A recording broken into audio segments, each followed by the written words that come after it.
Hello guys, आज हम पढ़ने वाले हैं ट्रायल बैलेंस। तो हम डिफिनीशन से स्टार्ट करते हैं ट्रायल बैलेंस की।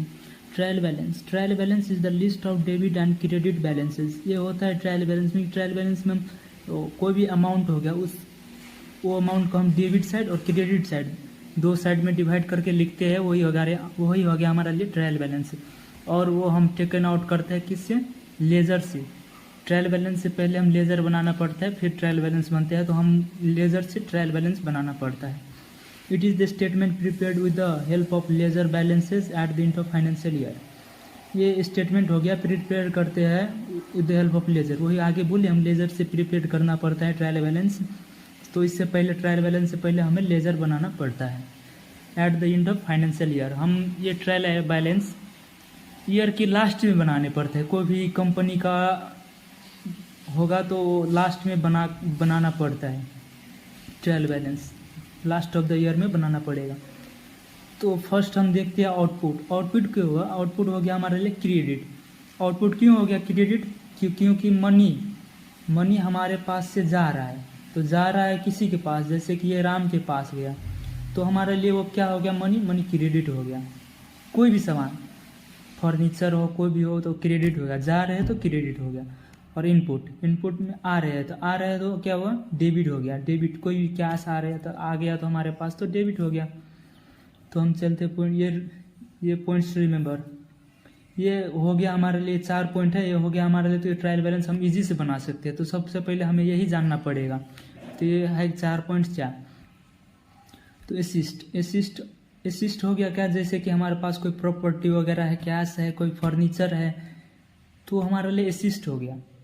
एसिस्ट हमारे लिए डेबिट होता है। एसिस्ट हमारे लिए डेबिट हो जाएगा। तो फिर आ जाएगा ये लायबिलिटीज हमारा वो हो गया खर्च। जैसे कि लोन टाइप की हो जाता है, हमें देना पड़ता है, पे करना पड़ता है। तो हमारे लिए जैसे कैश हो गया, तो हमारे पास से जा रहे होगा किसी के पास, जैसे कि ये श्याम के पास गया, तो यह हमारे क्या हो गया? क्रेडिट हो गया। लायबिलिटीज हमेशा क्रेडिट होते हैं।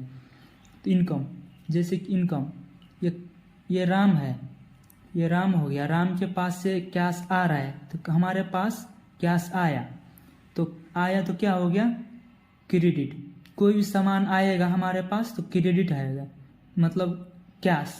इनकम हो हमारे क्या हो गया? क्रेडिट। तो आया क्यों? क्योंकि हम गुड सेल किए होंगे, उसे कोई सामान कोई चीज़ दिए होंगे, सेल किए होंगे, तभी ना हमारे पास कैश है। तो हम क्रेडिट साइड में लिखना पड़ेगा ट्रायल बैलेंस में। हमेशा ट्रायल बैलेंस में जो इनकम आया, कैश आया, तो हमें क्रेडिट साइड में लिखना पड़ेगा। एक्सपेंस हम खर्च हो गया, खर्च हमें डेबिट साइड में लिखना पड़ेगा। क्योंकि जैसे कि हम एक्सपेंस में होता क्या है? एक्सपेंस में हो गया जैसे हम किसी भी घर में रह रहे हैं, 2 महीने रहे, 2 महीने के बाद हमें कैश देना पड़ेगा, रेंट देना पड़ेगा किसी के पास, किसी घर पट्टी कोई किसी की देना पड़ेगा कैश। तो हमारे पास से कैश गया, तो हम गया तो कहाँ लिखेंगे? वो डेबिट साइड में लिखेंगे। तो इतना 4 हो गया। तो ये हमें बहुत हेल्प करते हैं। यही 4 देखना पड़ेगा हमेशा ट्रायल बैलेंस में। एसिस्ट, लायबिलिटीज, इनकम, एक्सपेंसेस, ये 4 हमें देख लेंगे तो सब आ जाएगा ट्रायल बैलेंस में। एसिस्ट हमारे प्रॉपर्टी क्या हो गया? लोन वगैरह हो गया।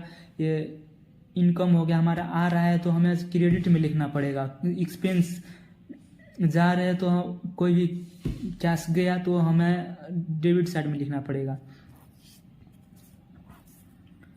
तो आगे देखते हैं अब ट्रायल बैलेंस कैसे बनाएंगे, इसका फॉर्मेट कैसा होता है, ट्रायल बैलेंस के फॉर्मेट कैसा होता है वो देखेंगे। तो सबसे पहले ट्रायल बैलेंस लिखना पड़ेगा। फिर एज ऑन, ये डेट हो गया, ये कोई भी डेट हो सकता है, किसी भी डेट पार्टिकुलर डेट देता होता है, उसमें निकाल के रखना पड़ेगा। तो एज ऑन डेट 31 मार्च 2018। वो हम आगे बोल दिए कि ये ट्रायल बैलेंस लास्ट में, कोई भी ईयर का लास्ट में निकालना पड़ता है। तो किससे? तो लेजर से निकाल के, लेजर के बाद बनाना पड़ता है ट्रायल बैलेंस। तो हम देखते हैं ट्रायल बैलेंस के फॉर्मेट कैसा होता है। तो डेट फर्स्ट लिखना पड़ेगा इधर, कोई भी डेट पार्टिकुलर डेट दिया होगा, उधर दिया होता है, उसके डेट पे लिखाना पड़ता है। तो सबसे पहले डेट आ गया। फिर नेम ऑफ अकाउंट, ये कौन सी अकाउंट है, नाम होता है, क्या अकाउंट है, वो जानना पड़ेगा। फिर एलईएफ, लेजर फोलियो, ये होता है कि लेजर फोलियो, इसका मीनिंग होता है लेजर फोलियो, एलईएफ का। ये होता क्या है, जिसका हम लिखना पड़ता, पेज नंबर होता है, जैसे कि लेजर बनाए उसका पेज नंबर होता है, इतना इंपॉर्टेंट नहीं है। फिर ये डेबिट हो गया, ये अमाउंट हो गया, ये अमाउंट हो गया, ये इसमें अमाउंट लिखना पड़ता है, ये क्रेडिट का अमाउंट और डेबिट का अमाउंट, इसमें अमाउंट लिखना पड़ता है, ये कितना अमाउंट दिया है वो लिखना पड़ता है इसमें। और ये होगा नेम हो गया, नेम ऑफ अकाउंट, जैसे कि कुछ नेम दिया होगा उसके बाद निकालना, वही डेबिट साइड और क्रेडिट साइड छूट जाना पड़ेगा, हो जाएगा बस। फिर अब हम देखते हैं शॉर्ट कुछ बना के देखते हैं ट्रायल बैलेंस। तो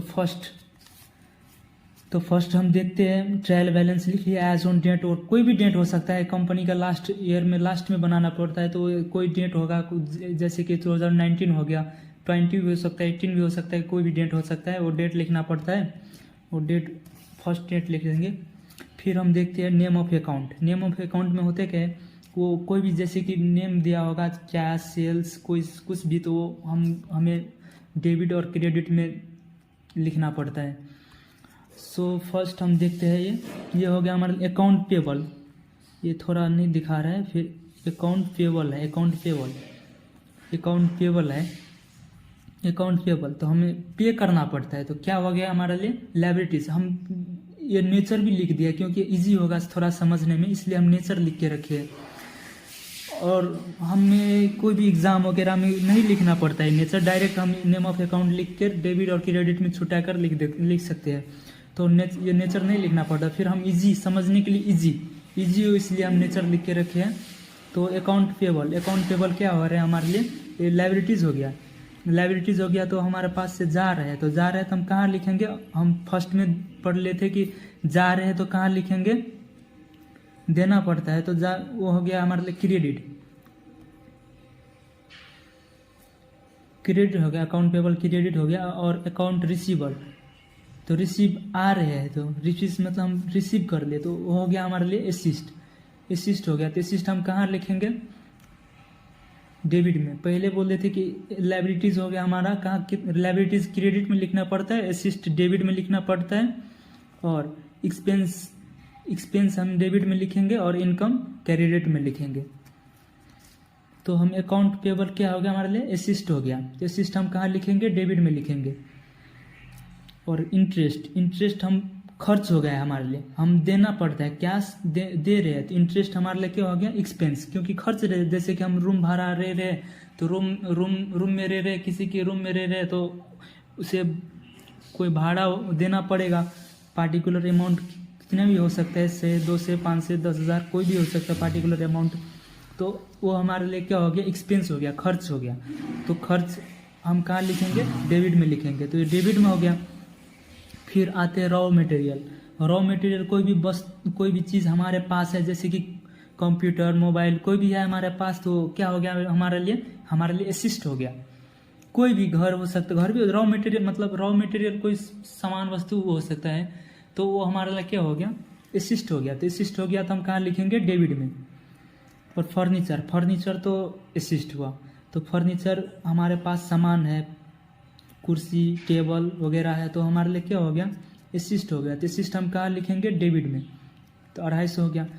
और कैपिटल हो गया हमारे लिए इक्विटी, क्योंकि हम किसी भी कंपनी में इन्वेस्ट करके रखे, कैपिटल फंड कोई दिए, कैश डिपॉजिट हो रखा है कंपनी में, तो हमारे लिए इक्विटी होगा। तो इक्विटी हम कहाँ लिखेंगे, क्रेडिट में लिखेंगे। लैंड जगह हो गया हमारे लिए क्या हो गया, असिस्ट हो गया, क्योंकि कोई जगह हमारे लिए असिस्ट होता है, तो असिस्ट हम कहाँ लिखेंगे, डेबिट साइड। परचेज हम कोई भी सामान खरीदे तो गुड्स आया हमारे पास, गुड्स आया पर गया, कैश गया, तो हमारे कैश गया, तो कोई भी किसी के पास गया, तो हमारे लिए क्या हो गया, एक्सपेंस हो गया, खर्च होगा, क्योंकि कैश गया तो हम कहाँ लिखेंगे, डेबिट साइड लिखेंगे। फिर आते हैं फैक्ट्री एक्सपेंसेस, कोई भी कंपनी के सामान के लिए खरीदे तो उसके लिए हमें एक्सपेंस वो कैश देना पड़ा, और किसी भी फॉर्म में हो सकते हैं, चेक के फॉर्म में हो सकते हैं, कैश की फॉर्म में हो सकते हैं, किसी फॉर्म में एक्सपेंस खर्च गया, तो वो हमारा क्या हो गया, एक्सपेंस हो गया, तो हम कहाँ लिखेंगे, डेबिट में लिखेंगे। और मशीनरी में कोई मशीन वगैरह हो गया कंपनी का, तो हमारे लिए हमेशा असिस्ट होता है। तो असिस्ट हम कहाँ लिखेंगे, डेबिट साइड लिखेंगे। कोई भी कंपनी, कोई भी फैक्ट्री में असिस्ट, वो मशीनरी हो गया तो वो हमारा असिस्ट हो गया ना, तो असिस्ट हम डेबिट में लिखेंगे। फिर हमें क्या करना पड़ता है, लास्ट में टोटल निकालना पड़ता है। तो टोटल लिख लेंगे इधर हम, और इसका जैसे कि क्रेडिट में 2 ही है हमारे पास अभी, तो 2 जोड़ के निकालना पड़ता है। तो वो हो गया हमारे 33,500। तो वो टोटल लिख लेंगे इधर, और फिर हमें इसका टोटल कैलकुलेट जोड़ के लिखना पड़ेगा इधर। और सबसे इम्पोर्टेंट बात हमारे लिए हो गया इसमें कि ये दोनों साइड इक्वल होना चाहिए। किसी भी साइड जैसे कि 3500 है, 3500 है, तो इक्वल हो गया तो हमारे लिए ठीक है। और जैसे कि इसमें आ जाता 3200 है ना, इसमें हो गया 3 इतना आ जाता 3500। तो फिर ये हमारे लिए हो गया गलत हो जाता, क्योंकि ये इक्वल नहीं हो रहा क्योंकि कंपनी का कोई भी इंटरप्राइज का हम रिकॉर्ड लिखेंगे तो दोनों साइड इक्वल होना चाहिए इस ट्रायल बैलेंस में, और नहीं हुआ तो बिल्कुल गलत है।